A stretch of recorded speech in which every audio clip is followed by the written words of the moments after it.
여러분, 매일 아침 저녁 발 디딜 틈 없는 지하철로 출퇴근하시죠? 열차가 심하게 흔들려서 어쩔 수 없이 중심을 잃거나 뒤에서 미는 인파에 떠밀려 의도치 않게 다른 사람과 신체를 닿아본 경험 아마 한 번쯤은 있으실 겁니다. 속으로는 사람 진짜 많아서 어쩔 수 없네 하고 대수롭지 않게 넘겼던 그 가벼운 부딪힘.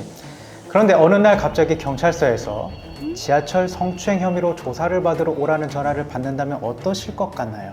저는 맹세코 그런 불순한 의도가 없었어요. 사람이 밀려서 실수로 당한 것뿐인데 범죄자 취급을 받다니 너무 억울합니다 라고 항변하고 싶으실 겁니다. 그 답답하고 억울한 마음 충분히 공감합니다. 여기서 여러분이 반드시 아셔야 할 무서운 현실이 있습니다. 여러분이 어쩔 수 없는 실수나 가벼운 부딪힘이라고 생각했던 그 상황이 법의 잣대 앞에서는 엄연한 성범죄로 번질 수 있다는 사실입니다.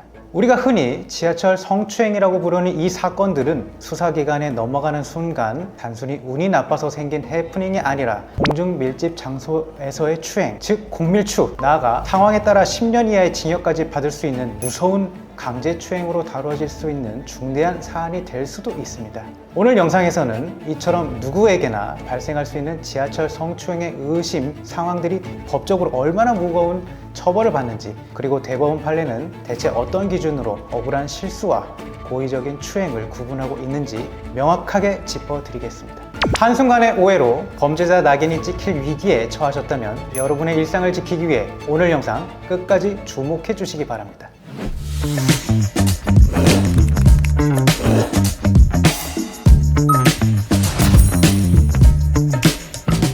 안녕하세요. 법무법인 가은명의 안갑철 변호사입니다. 출퇴근길 지하철이나 버스 타보시면 아시죠? 콩나물 시루처럼 꽉 찬 공간에서는 본의 아니게 신체 접촉이 생길 수밖에 없습니다. 그런데 이때 상대방이 이 접촉에 불쾌감을 느끼고 신고를 한다면 어떤 법이 적용될까요? 바로 성폭력 범죄의 처벌 등에 관한 특례법, 성폭법이라고 합니다. 이 성폭법 제11조 공중밀집 장소에서의 추행입니다. 해당 조문은 대중교통수단, 공연, 집회 장소, 그 밖에 공중에 밀집하는 장소에서 사람을 추행한 사람을 3년 이하의 징역 또는 3천만 원 이하의 벌금에 처한다고 명시되어 있습니다. 공중밀집 장소 추행죄와 일반 강제추행죄를 비교해보면 그 차이가 분명해집니다. 형법 제298조는 폭행 또는 협박으로 사람에 대하여 추행한 자를 강제추행으로 처벌하고 있는데요. 이 경우 10년 이하의 징역 또는 1,500만 원 이하의 벌금에 처하게 됩니다. 여기서 주목할 점은 공중밀집 장소 추행죄의 구조입니다. 강제추행은 폭행 또는 협박이 수반되어야 성립하지만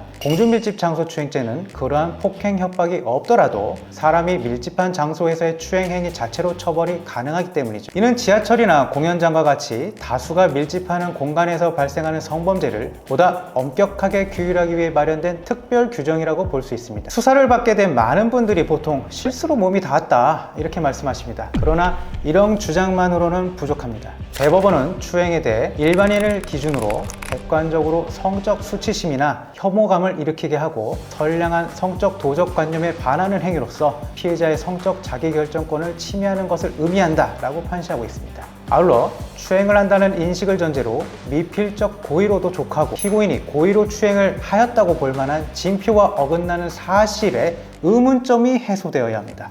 이게 핵심입니다. 따라서 우연한 접촉을 주장하려면 행위의 형태, 지속성, 접촉 부위를 토대로 추행에 해당하지 않음을 구조적으로 입증해야 무죄나 선처를 기대할 수 있겠습니다. 그렇다면 이런 억울한 오해를 받거나 순간의 실수로 위기에 처했을 때 어떻게 행동해야 할까요? 이제부터는 피의자 입장에서 보다 실질적인 대응 방법에 대해 말씀드리겠습니다. 공중밀집 장소 추행 사건에서 피의자로 지목되어 수사가 시작되면 경찰 조사 출석 요구부터 진술조서 작성, 증거 분석 등 생각보다 훨씬 빠르게 형사 절차가 진행됩니다. 이때부터는 우왕좌왕할 것이 아니라 대응 방향을 명확히 설정해야 합니다. 방향은 크게 두 가지입니다. 하나는 혐의를 다투며 무혐의 또는 무죄를 목표로 하는 경우이고, 다른 하나는 책임을 인정한 뒤 양형 단계에서 선처를 구하는 경우입니다. 첫 번째, 만약 혐의를 다투며 결백을 주장해야 하는 상황이라면 어떨까요?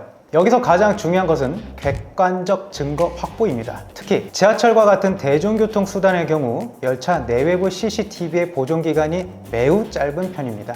게다가 개인이 이를 확보하는 절차도 까다롭기 때문에 자칫 대응이 늦어지면 무죄를 입증할 핵심 자료가 영영 삭제될 수 있습니다. 따라서 가능한 한 신속하게 전문가의 도움을 받아 CCTV 등 객관적 자료를 확보하셔야 합니다. 다음으로 중요한 것은 진술입니다. 당황스럽고 억울한 마음에 조사 과정에서 즉흥적이거나 제대로 정리되지 않은 진술을 하게 되면 여러분의 억울한 사정이 수사기관에 충분히 전달되지 못할 수 있습니다. 따라서 경찰 조사 전에 사건의 경위, 당시의 동선, 상대방과의 접촉 형태 등을 체계적으로 복기하여 설득력 있는 주장 구조를 마련해야 합니다. 마지막으로 이 모든 과정을 형사 전문 변호사, 그 중에서도 성범죄를 전문하는 변호사와 함께 진행하는 것이 중요합니다. 변호사와 동행한다면 증거 확보와 진술 정리는 물론이고 조사 입회와 법리적 검토까지 체계적으로 준비할 수 있어 대응의 완성도를 높일 수 있습니다. 특히 여러분의 억울함을 단순한 감정적 해명이 아니라 명확한 법리적 구조에 따라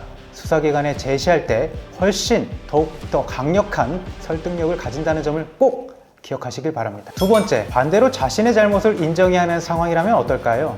이때는 무작정 혐의를 부인하거나 변명으로 일관하는 것은 결코 좋은 선택이 아닙니다. 오히려 상황을 악화시킬 뿐이죠. 이 경우에는 깊이 반성하는 태도와 피해자에 대한 진정성 있는 사죄 의사를 어떻게 보여줄지가 관건입니다. 단순히 말로만 죄송하다라고 하는 것이 아니라 피해 회복을 위한 노력 등 양형에 실질적으로 긍정적인 반영이 될 수 있는 객관적 자료와 치밀한 준비가 필요합니다. 앞서 말씀드린 것처럼 공중밀집 장소 추행죄는 여러분이 생각하시는 것보다 훨씬 무거운 범죄입니다. 그래서 혐의를 부인할 수 없는 명백한 상황이라면 인정할 부분은 명확하게 인정하되 법적 절차 안에서 최선의 결과를 이끌어낼 수 있도록 변호사의 조력을 받아 전략적으로 다가가셔야 합니다. 성범죄 혐의, 특히 지하철 같은 공중밀집 장소에서의 사건은 초기 대응이 정말 중요합니다. 수사기관과 법원은 여러분의 개인적인 이야기보다 객관적 증거와 법적 기준을 중심으로 판단한다는 점을 이해하셔야 합니다. 따라서 혐의를 받게 되었다면 본인의 행위가 법적 추행에 해당하지 않았다는 점을 객관적인 자료를 통해 설득력 있게 입증하기 위하여 반드시 초기 단계부터 전문가와 상의하시길 권해드립니다. 여러분의 소중한 미래는 지금 어떻게 대응하느냐에 따라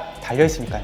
오늘 전해드린 내용이 사건을 보다 명확하게 바라보는 데 도움이 되었기를 바랍니다. 오늘 영상이 도움이 되셨다면 구독과 좋아요 부탁드리고 궁금한 점이 있거나 도움이 필요하시다면 언제든 댓글이나 아래 연락처로 문의 남겨주십시오. 여러분의 일상을 지키기 위해 함께 고민하겠습니다. 지금까지 안갑철 변호사였습니다. 감사합니다.